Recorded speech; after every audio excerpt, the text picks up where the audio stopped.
I'm AnneMarie Chany of Gen X Quilters and the author of Sister Sampler Quilts. We've put together a series of video tutorials for you on some of the quilting basics. So whether you're a beginner or an advanced quilter who needs a little refresher, I hope you can use these tutorials to get you excited about your next project.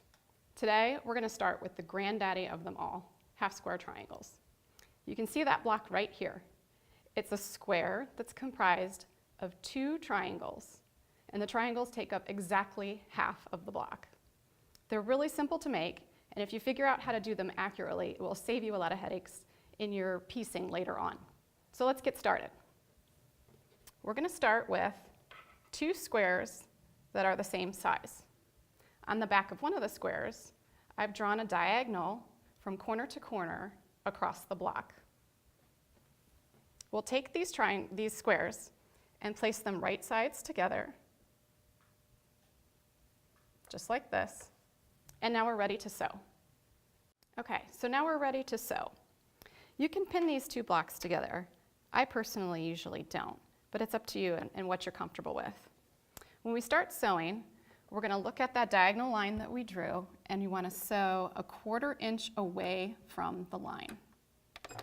And we'll do this on both sides of the line. Make sure you take out your pins before you run them over.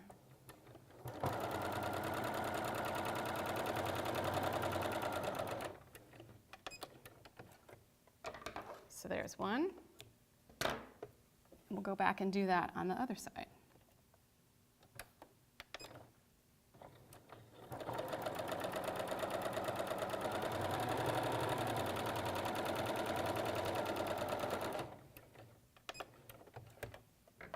Okay, and there you have it. Your sewing's done, and now we're ready to cut and press. Okay, so now we're ready to cut these apart. We'll take your rotary cutter and cut on the line that we drew. So your stitching is on either side of the line. You pull them apart, and now we have 2 units. Isn't that cool? It's time to press. Take our units and press toward the darker fabric. That way it doesn't show through on the top side of the quilt.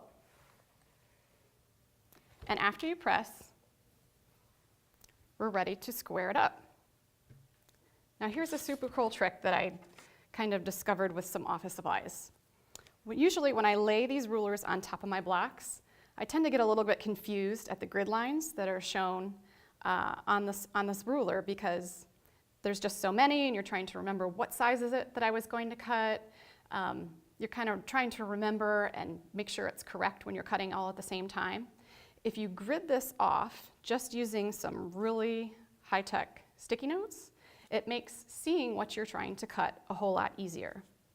So in this case, I'm going to grid off a 3.5 inch square. And to do that, I just take the sticky notes and put them on the ruler at the 3.5 inch mark.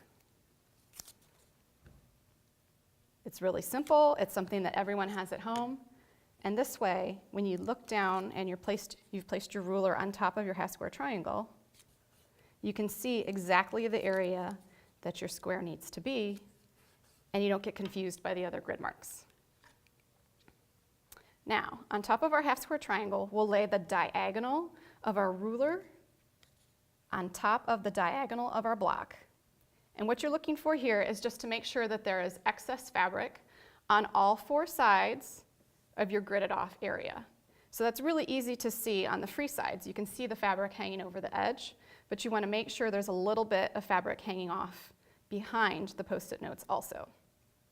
So now we'll take the rotary cutter and trim off the 2 sides that are free.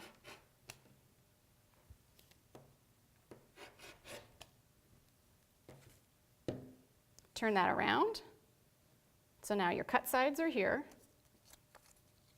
We'll put your cut sides in line exactly with your grid marks that are squared off. So your post-it notes. And now you can cut your remaining 2 sides.